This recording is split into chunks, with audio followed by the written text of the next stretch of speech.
I'm here with Robert Zohn, the owner of Value Electronics, a retailer in Scarsdale, New York, I believe. And you were on the retailer panel today, and a very interesting panel it was. I wanted to ask you about the pricing of UHD TVs. There's a differential between UHD and a comparably sized and featured HD TV, but I think that differential is shrinking fast, isn't it? That's a very good point, and it is indeed. And just if you take the example of Samsung's current product line, their flagship 1080p, which is the H8000 and a 65-inch, $33,099. If you bought the 8550 in UHD, it's $200 more. So it's $32.98. So there's very small spread between them, and most people would opt to pay 5% more to get a UHD and future-proof themselves as well. I was talking with a couple people today about the margins on TVs generally, and they're pretty thin. Is that true also of UHD, or is that price reduction cutting into that margin for you to make a living? Yeah. Well, from our perspective, margins are thin on UHD. They are much better than high definition, which we now often call standard definition. Seems like that would be a good way to coin it. Maybe we started something here. Yes. But they're acceptable, and they're maintained at unilateral pricing now, so that's helped the industry quite a bit, I think. But most of the profit from a specialty store like ourselves is in custom integration, custom installation, and audio systems that are being installed with it. So the television's sort of a commodity. Yeah. That value added that you mentioned of installation, calibration, and so on, to me seems like one way for a brick and mortar retailer to differentiate themselves from an online retailer like Amazon or whatever, aside from the fact that you offer a place for people to actually go experience the product. That's right. So our showroom is beautifully equipped, and everything is connected on Wi-Fi. We demonstrate the smart functions of the television with lots of different applications that we get the customers involved in. We calibrate all panels for day, night, and we can demonstrate pulled shades, nighttime living room type environment. We can create that type of lighting in the store and show them perfectly calibrated panels that are on an equal playing field with each other. We can open up the window treatments and show you daytime viewing in a perfectly calibrated. So each panel is peaked to its performance, and they're all equally peaked so that you can really compare them and see what the differences are from one model and one brand to another. And this is so much better than the big box retailer where the lights are just bright and the TVs are garish coming out of their vivid mode. I really appreciate the opportunity to go into a actual building and be able to see a TV in an environment, at least a lighting environment, similar to what I might have at home. That's right. And we don't let customers really fool around with the remotes either. So once they're set up properly, it's really beautiful to see the TVs performing at that top peak performance. And it also, you know, as a writer, as a journalist, I write about this stuff all the time, but I can write till I'm blue in the face, and I can talk till I'm blue in the face, but the only way for people to get that wow factor, to really know the difference and the importance of HD over SD or UHD over HD, is to see it for themselves. That's right, absolutely true. And people are wowed when they see the right content, TVs set up properly, when they see OLED panels.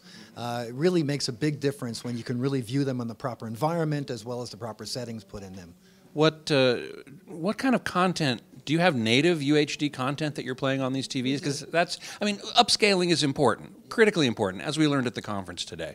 But really seeing native UHD content is really a wow factor to me. It certainly is, especially on a larger screen.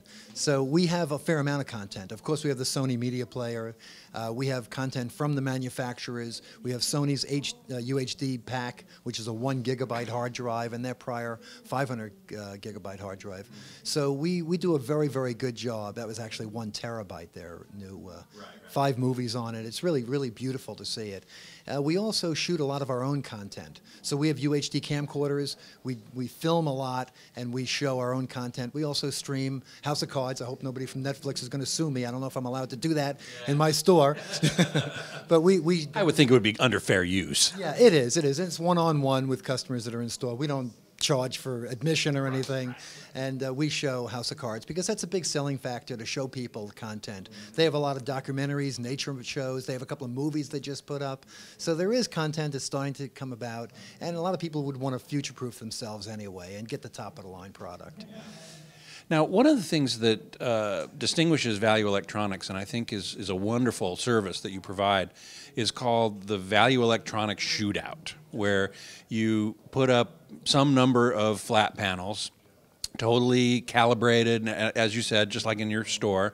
Everything is optimized by well-known calibrators, such as Kevin Miller and others, and then you invite people in to look at the content, look at test patterns, make their own evaluations, vote on a sheet, and you compile the results. And this is a wonderful service that I think is great. How long have you been doing that? This is our 10th year, so we're really enjoying this. And it started off because personally, I wanted to know the differences between the panels. So starting at 10 years ago, we would bring calibrators in, and we would review all the TVs lined up, butt up against each other, one next to the other, and all at the same time.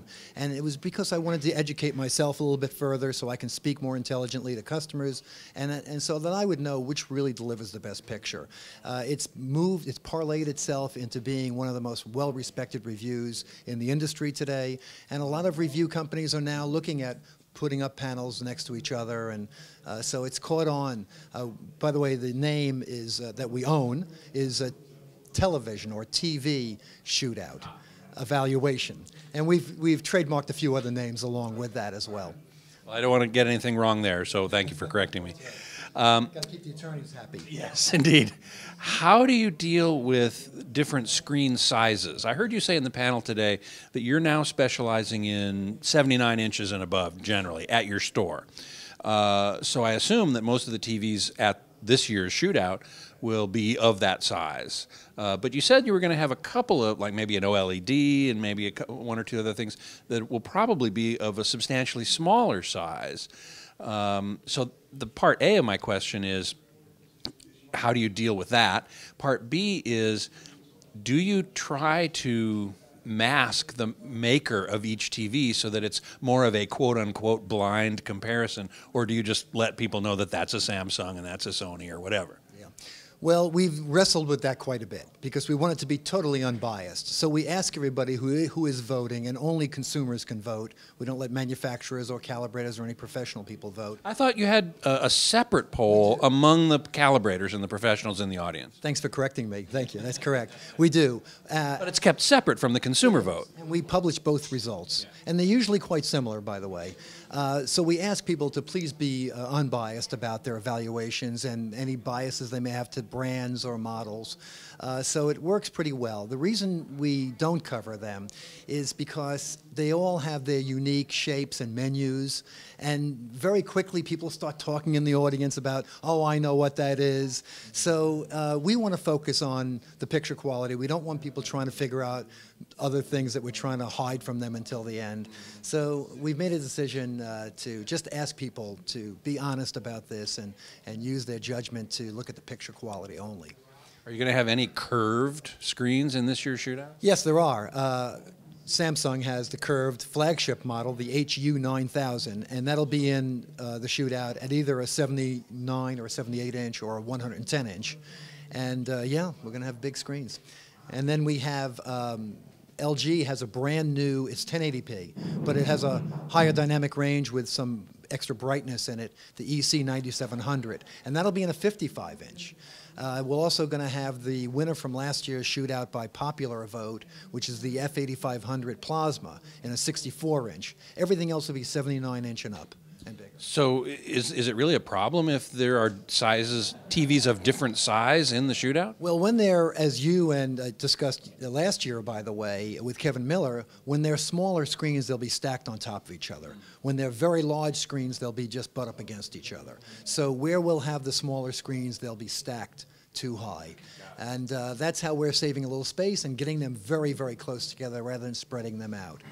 How do you deal with off-axis issues with LCDs, which most of these are going to be? That's right. So the audience, we explain the 4 attributes of picture quality, which, as we all probably know, are our contrast ratio led by black level, minimum luminance level, our peak luminance, and then we go through color accuracy, color saturation, and motion resolution.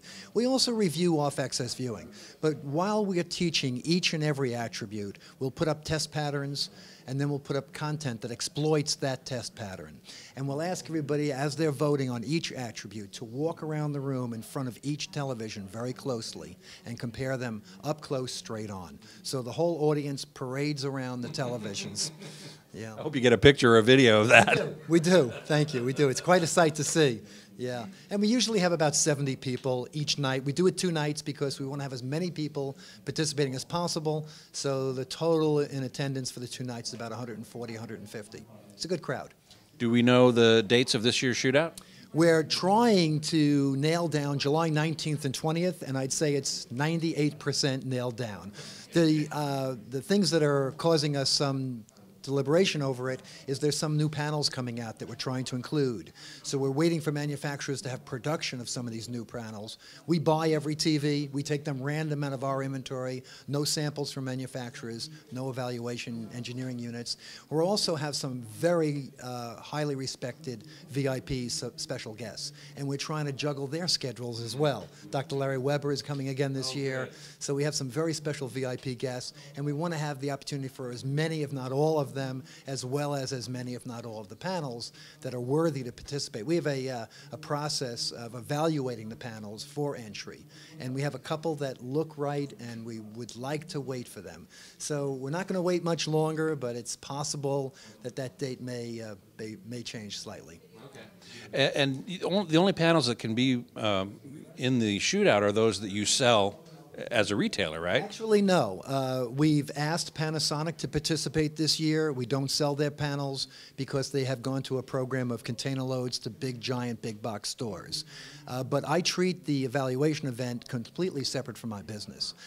We've asked Vizio to participate. We don't sell Vizio panels as well. But if it's worthy to be in the event, it's an evaluation event. It's not a business event for me. It brings business to us, and we're happy about that. Sure, of course. Yeah. Well, I'm looking forward to the results this year. Thank you so much for talking with us. Thank you, Scott, very much. Glad you had me here. Thank you.